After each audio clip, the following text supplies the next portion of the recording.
Sometimes the season after the season is tougher than the actual season a team goes to state.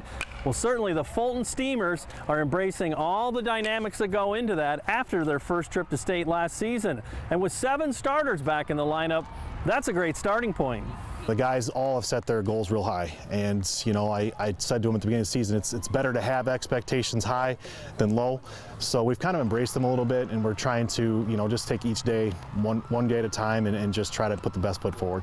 Well, with 7 guys starters back, I mean, what a great starting point, right? It is. It is. I mean, these guys, you know, I talked to somebody maybe a little bit last year, and they asked, you know, how are you guys going to be? And I said, you know, we might be a year away. Well, that was last year, and we obviously weren't a year away, so they kind of exceeded expectations. And that's kind of the goal for us year in and year out as a program. We want to develop these kids to the point where we're consistently playing for regionals and sectionals and super sectional titles. Certainly one of the keys for the Steamers at this point of the year is to distance themselves from last year's postseason and from this year's postseason. We bumped up 2A, so it's a completely different schedule, more difficult teams, more difficult pitching.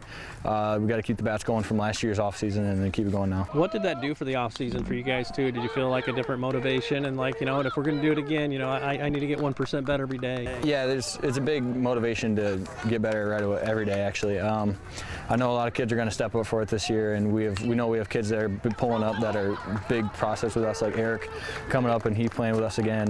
Seth Sycamore is going to come up and step up for us this year, so it'll be solid. Yeah, I feel like we have a target on our back, and like Jack said, we're going to be the team that's being hunted this year, and we think we can get the job done. How do you describe your guys' style of ball? You know, you're pretty aggressive. I mean, what's gotten you to good places before?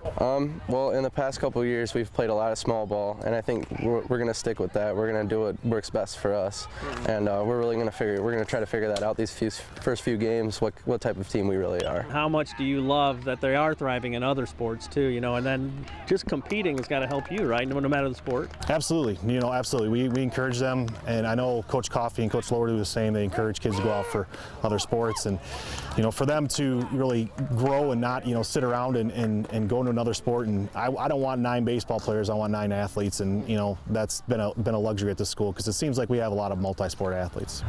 Hey, be sure to check out our website at ILLOWAFCA.org. We've got tons of great events coming up. I hope you can join us for our Night of Champions on April 14th.